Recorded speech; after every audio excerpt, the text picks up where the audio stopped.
আসসালামু আলাইকুম বন্ধুরা, আশা করি সবাই ভালো আছেন।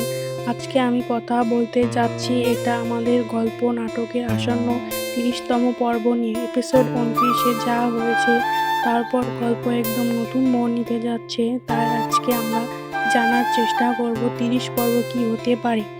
এপিসোড ২৯-এ আমরা দেখলাম মেহেরিন অতীত সম্পর্কে ফাঁস হয়ে যাওয়ার পর পুরো পরিবার তার বিরুদ্ধে দাঁড়িয়ে যায়। তাকে অপমান করা হয়, দোষারোপ করা হয়, এমনকি তার সাপ পর্যন্ত বলা হয়।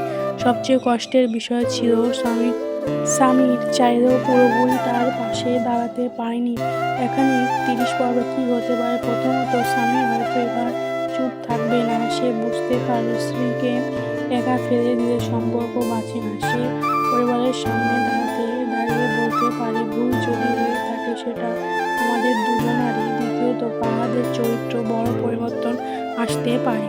তার নীরবতা পুরো পরিস্থিতি খারাপ করেছে, এবার হয়তো সে সত্যিটা পরিষ্কার করবে।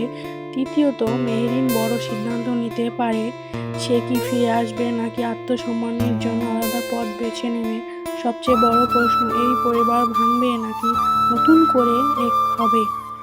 কারণ এটা শুধু একটা প্রেমের গল্প না, এটা সম্মান, বিশ্বাস আর আত্মসম্মানের লড়াই। আর এটাই আমাদের গল্প। তোমাদের কি মনে হয়, ৩০ পর্বে কি সামির মেহেরিনের পাশে দাঁড়াবে? সবকিছু আবারও খারাপ হবে? কমেন্টে জানাও তোমাদের মতামত। ভিডিওটি ভালো লাগলে লাইক, সাবস্ক্রাইব আর শেয়ার করতে ভুলবেন না। ধন্যবাদ সবাইকে।